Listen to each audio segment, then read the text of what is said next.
পঞ্চম শ্রেণীর শিক্ষার্থীরা, তোমাদের জন্য আজকে রয়েছে প্রাথমিক বৃত্তি পরীক্ষার গণিত বিষয়ের 2 নম্বর প্রশ্ন, শূন্যস্থান পূরণ।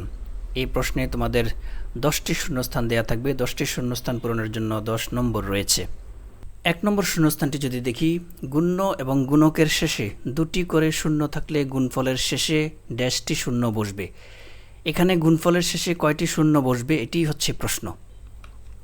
আমরা যদি গুণ্যটি দেখি এবং গুণকটি দেখি, এটি হচ্ছে গুণ্য, এর শেষে 2টি শূন্য থাকবে, এবং এটি হচ্ছে গুণক, এর শেষে 2টি শূন্য থাকবে। তাহলে প্রশ্ন হচ্ছে গুণফলে কয়টি শূন্য যুক্ত হবে। আমরা শূন্যকে বাদ দিয়ে যদি সংখ্যাগুলোকে আগে গুণ করে নেই, 6 দুগুণে 12, 12 হচ্ছে, এবং এই গুণ্যে এবং গুণকে যে কয়টি শূন্য রয়েছে সবগুলো শূন্যই কিন্তু এই গুণফলের পাশে বসিয়ে দিতে হয়। এটি একটি সহজে গুণ করার পদ্ধতি। তাহলে এখানে 1 2 3 4 4টি শূন্য বসাতে হবে গুণফলের শেষে। 2 নম্বর প্রশ্নে রয়েছে 8500কে ড্যাশ দ্বারা ভাগ করলে ভাগফল 12 ও ভাগশেষ 4 পাওয়া যায়। এখানে ভাজকটি বাকি আছে, ভাজ্যটি দেওয়া আছে, ভাগফল দেওয়া আছে, ভাগশেষ দেওয়া আছে, তাহলে ভাজকটি বাকি আছে। আমরা একটি ভাজকের সূত্র জানি, সেটি হচ্ছে ভাজক সমান ভাজ্য বিয়োগ ভাগশেষ ভাগ ভাগফল। এটা যদি আমরা প্রক্রিয়ায় নিয়ে যাই, তাহলে ভাজকের জায়গায় ভাজক রয়েছে, ভাজ্যের জায়গায় যদি আমরা এই সংখ্যাটিকে বসিয়ে দিই 8500 বিয়োগ ভাগশেষ 4, ভাগশেষ 4-এর 4 বসিয়ে দিলাম, ভাগফলটি বসিয়ে দিলাম। তারপরে 8500 থেকে যদি 4 বিয়োগ করি, তাহলে হয় 8496, ভাগের ভাগ, তারপরে 12 ভাগফল। এটিকে যদি আমরা 8496কে যদি 12 দিয়ে ভাগ করি, তাহলে আমাদের ভাজক যে সংখ্যাটি পাওয়া যাবে সেটি হচ্ছে ভাজক, আর এটি হচ্ছে 708। এই সংখ্যাটি এখানে হবে 8500কে 708 দ্বারা ভাগ করলে ভাগফল 12 ও ভাগশেষ 4 পাওয়া যায়। 3 নম্বর প্রশ্ন, 10 এর ড্যাশ গুণ হতে 20 বিয়োগ করলে 10 হয়। তাহলে এখানে একটি অজানা সংখ্যা রয়েছে। আমরা যদি অজানা সংখ্যাটি যদি ধরে নেই, এখানে ক ধরে নেই, তাহলে বলেছে যে 10-এর সাথে এখানে যে অজানা সংখ্যাটি থাকবে সেটি গুণ হবে, গুণ সম্পর্ক হবে, এবং এটি থেকে 20 বিয়োগ করতে হবে। এই প্রক্রিয়াটি শেষ করলে ফলাফল আসবে 10। এই সংখ্যাটি আমরা ধরে নিলাম, এখানে যে সংখ্যাটি বলবে সেটি আমরা ক ধরে নিলাম। ক এর সাথে 10 গুণ করলে এটি হয় 10 ক। প্রশ্ন মতে এখানে যেভাবে বলেছে সেভাবে যদি আমরা বসিয়ে নিই, তাহলে 10 ক থেকে 20 বিয়োগ করতে হবে। 20 বিয়োগ করলে বলেছে 10 হবে ফলাফল। তাহলে ফলাফলের জায়গায় আমরা 10 লিখে দিলাম। 10 ক এর স্থলে 10 ক থাকলো, সমান চিহ্ন। এই 20টি বিয়োগের ছিল, এটিকে পক্ষান্তর করে সংখ্যার দিকে নিয়ে গেলাম, এক পাশে নিয়ে গেলাম সংখ্যা দুটোকে। তাহলে এটি বিয়োগের ছিল 20, এটিকে যোগের যখন পক্ষান্তর করলাম তখন যোগের 20 হয়ে গেল। তারপরে 10 ক এর স্থলে 10 ক থাকলো, এই দুটিকে যোগ করলে 30 হয়। তারপরে এই ক এবং 10-এর সাথে গুণ সম্পর্ক, এটিকে যদি পক্ষান্তর করি বা অন্য পক্ষে নিয়ে যাই, ভাগ হবে।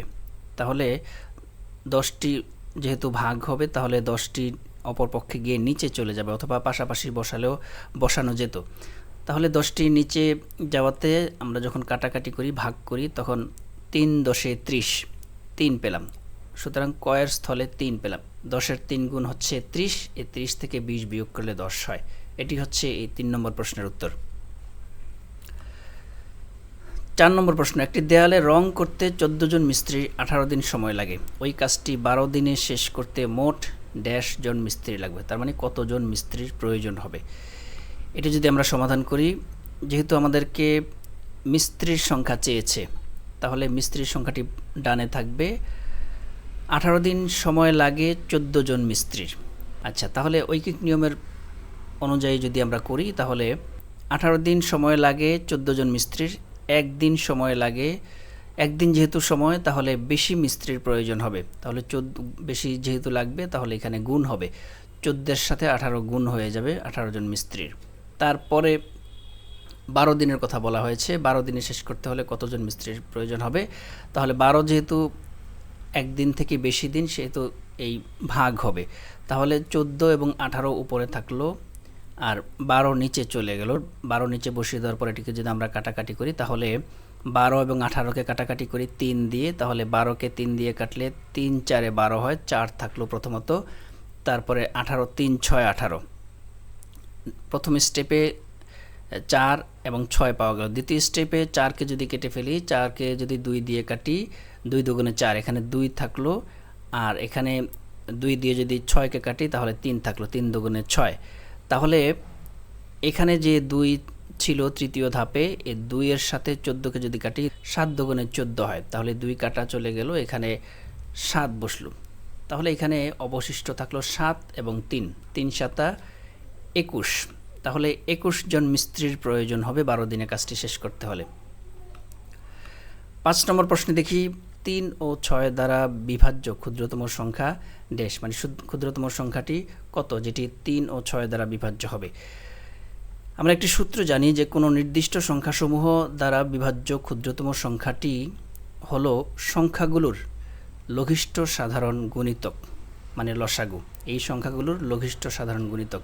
আমরা যদি গুণিতকগুলো বের করে নেই, 3 এর গুণিতক হচ্ছে 3, 6, 9, 12, 15, 18, 21 এবং অসীম, গুণিতক অসীম। তারপরে 6 এর গুণিতক কয়েকটা যদি বের করে নিই, 6, 12, 18, 24, 30। এই 3 এবং 6 এর মধ্যে যেই গুণিতকগুলো থাকবে সেগুলি হচ্ছে সাধারণ। এখানে 6 আমরা দেখতে পাচ্ছি রয়েছে, 12 রয়েছে, 18 রয়েছে। তাহলে আমাদেরকে বলেছে লঘিষ্ঠ সাধারণ গুণিতকটি নিতে হবে। তাহলে লঘিষ্ঠ সাধারণ গুণিতক হচ্ছে 6। তাহলে এখানে 3 ও 6 দ্বারা বিভাজ্য ক্ষুদ্রতম সংখ্যা হবে 6। 6 নম্বর শূন্যস্থানটি দেখি। 6 নম্বর শূন্যস্থানে লেখা রয়েছে বিক্রয় মূল্য থেকে ক্রয় মূল্য বেশি হলে ড্যাশ হয়। তার মানে বিক্রয় মূল্য থেকে ক্রয় মূল্য বেশি হলে কি হয় সেটি জানতে চেয়েছে। একটি সূত্র রয়েছে, ক্রয় মূল্য বিয়োগ বিক্রয় মূল্য, তার মানে ক্রয় মূল্য বেশি বিক্রয় মূল্য কম, এরকম যদি হয় তাহলে ক্ষতি হয়। তাহলে এখানে হবে ক্ষতি, বিক্রয় মূল্য থেকে ক্রয় মূল্য বেশি হলে ক্ষতি হয়। 7 নম্বর প্রশ্নে রয়েছে, একটি ক্রিকেট ম্যাচে 6 জন খেলোয়াড়ের রানের গড় 73 হলে মোট রান ড্যাশ, মানে মোট রান কত। তাহলে রানের গড় বলতে বোঝানো হয়েছে 6 জন খেলোয়াড়ের প্রত্যেকেই 73 রান করেছে। এটি আমরা খুব সহজেই গুণের মাধ্যমে বের করতে পারি। 73 রান করে 6 জন খেলোয়াড়ের রান যদি আমরা গুণ করে ফেলি তাহলে 438, এটির উত্তর হবে 438। 8 নম্বর প্রশ্নে রয়েছে, মিনার উচ্চতা তার ছোট বোনের চেয়ে 14 সেন্টিমিটার বেশি। মিনার উচ্চতা 1.32 মিটার হলে ছোট বোনের উচ্চতা ড্যাশ সেন্টিমিটার। ছোট বোনের উচ্চতা কত সেন্টিমিটার সেটি প্রশ্ন। আমরা জানি 1 মিটার সমান 100 সেন্টিমিটার। মিনার উচ্চতা যদি আমরা সেন্টিমিটারে কনভার্ট করে ফেলি তাহলে 1.32 এর সাথে 100 সেন্টিমিটার গুণ করলে 132 সেন্টিমিটার পাওয়া যায়। তাহলে মিনার উচ্চতা ছোট বোনের চেয়ে 14 সেন্টিমিটার বেশি। তাহলে ছোট বোনের উচ্চতা নিশ্চয়ই কম, 132 বিয়োগ 14 সেন্টিমিটার, এই 132 থেকে 14 সেন্টিমিটার বিয়োগ করা হলে 118 সেন্টিমিটার হয়। সেটি হচ্ছে এই প্রশ্নের উত্তর, 118 সেন্টিমিটার। 9 নম্বর প্রশ্ন, 1800 সালটি অধিবর্ষ কিনা বের করতে হলে ড্যাশ দ্বারা ভাগ করতে হবে। কত দ্বারা ভাগ করতে হবে? একটি সাধারণ নিয়ম হচ্ছে যে কোনো সাধারণ বছর অধিবর্ষ বা লিপ ইয়ার যদি আমরা বের করতে চাই তাহলে সালটিকে 4 দিয়ে ভাগ করে আমরা সেটি নির্ণয় করতে পারি। কিন্তু 1800 শতাব্দীর বছর যেগুলো শেষে 2টি করে শূন্য থাকে সেগুলোকে শতাব্দী বছর বলা হয়। এই শতাব্দী বছরগুলো অধিবর্ষ কিনা তা নিশ্চিত করতে 400 দ্বারা ভাগ করতে হয়। তাহলে এই প্রশ্নের উত্তর হবে 400 দ্বারা ভাগ করতে হবে এই 1800 সালটি অধিবর্ষ কিনা তা যাচাই করতে। 10 নম্বর প্রশ্ন রয়েছে, বর্গের একটি কর্ণের দৈর্ঘ্য 4 সেন্টিমিটার হলে অপর কর্ণের অর্ধেক ড্যাশ সেন্টিমিটার, মানে কত সেন্টিমিটার। বর্গের 4টি বাহু, প্রত্যেকটি বাহুই সমান এবং বর্গের 2টি কর্ণ সমান থাকে।